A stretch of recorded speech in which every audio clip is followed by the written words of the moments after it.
Vous voyez cet ami à qui vous conseillez sans cesse des animes à regarder parce que vous êtes certain de détenir une pépite et que vous voulez le partager?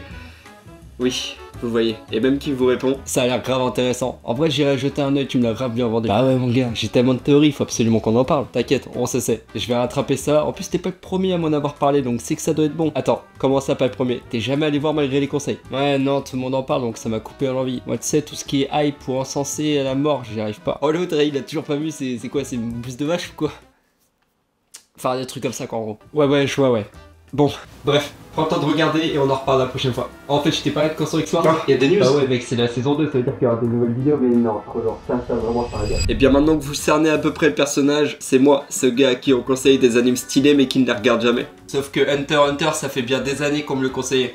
3 semaines, 6 saisons, c'est le temps que ça m'a pris pour tout regarder. Ce shonen est tellement intéressant par bien des aspects, notamment le développement et l'écriture des personnages. Les antagonistes ont de la profondeur, ils sont limite plus attrayants que les héros, et c'est ce qui fait pour moi la force de Hunter x Hunter. Ils poussent les héros à revoir leurs valeurs et à les faire évoluer, parfois dans des directions qu'on n'attend pas, et on se prend d'empathie pour certains d'entre eux. Puis d'autres sont très louches aussi. Bref, vous vouliez un fanart, non? C'est le sujet de cette vidéo que je vais décomposer en 7 parties. Let's go. Cette partie servira à vous construire une banque d'images sur l'univers sélectionné, moi Hunter x Hunter, et nourrira l'imaginaire qui va façonner votre fanart. Là, c'est le moment où vous choisissez les sujets qui serviront à la composition. Cela marche souvent à l'affect qu'on porte envers les personnages quand on parle de fanart, mais vous pouvez très bien réaliser une affiche qui représenterait un arc façon Avengers par exemple. C'est libre à vous, vraiment. Maintenant que la sélection est faite, réunissez le matos pour débuter le dessin. Pour ma part, il se compose de ces outils et bien sûr du bloc de papier Constant X Mars dans la thématique du fanart. Avec son papier épais, blanc et lisse, il est parfaitement adapté pour faire du travail à la couleur et surtout à l'ancrage. Il tient très bien la plume G et la maroupen qui sont particulièrement agressives.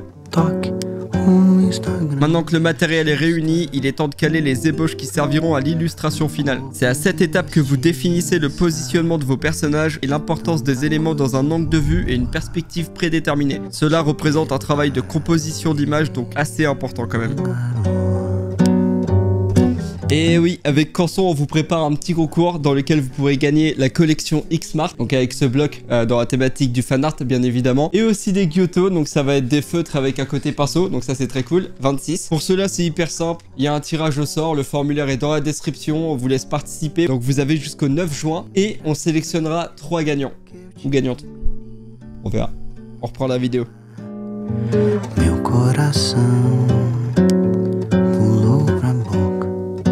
C'est ici que la dernière ligne droite se définit, elle sert à poser chaque trait qui servira à l'illustration finale. Soyez souple avec votre poignet, ne cérébralisez pas tous les mouvements et gardez un peu de spontanéité. C'est ce qui permet de préserver l'énergie du crayonné à l'étape d'après. Là, c'est que du kiff, l'idée se concrétise. Pour ma part, j'ai voulu y référer le travail de Jean-Honoré Fragonard avec ses toiles qui représentent le progrès de l'amour, dont la dernière se nomme Lettre d'amour. J'ai voulu y symboliser l'amitié sincère entre Meruem et Komugi dans cette scène. Le chien représente leur fidélité, la statue de la femme qui tient son cœur en sa poitrine avec une figure d'enfant ailé qui cherche à l'acquérir représente leur amitié. Bien, vous avez fait le plus important et c'est le début des conflits, l'ancrage.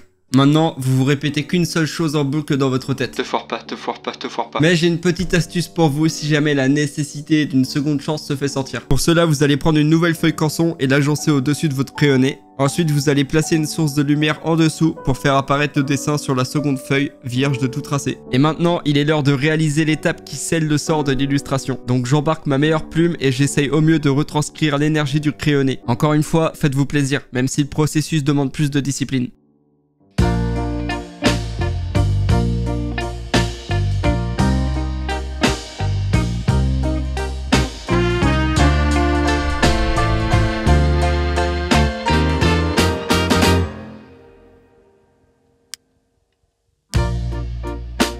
Mon étape favorite, mettre en couleur, c'est donner de la vie au personnage. C'est aussi important que la composition à mes yeux. Les couleurs et l'attitude de votre personnage définissent l'ambiance du dessin dans sa globalité. Alors emparez-vous de vos crayons et donnez-y le ton que vous souhaitez. Pour ma part, comme dit plus tôt, j'ai envie de faire référence au tableau de Fragonard. Et dans ce cas-là, du coup, le traitement de la lumière sera contrasté avec du clair-obscur pour donner encore plus de peps à l'illustration finale. J'essaye quand même de me rapprocher le plus possible des teintes naturelles qui composent l'illustration, avec le côté boisé, les cyprès, les personnages et la teinte de peau. Et même si j'ai j'ai pas toutes les couleurs dans mon catalogue, j'essaye de m'en rapprocher au max. Et j'espère que le tutoriel vous a plu. Voilà, maintenant vous avez toutes les étapes clés pour réussir votre fan art. Donc j'espère vous voir avec vos crayons entre les mains. Et pour ma part, on se retrouve pour d'autres vidéos avec Corson X Smart.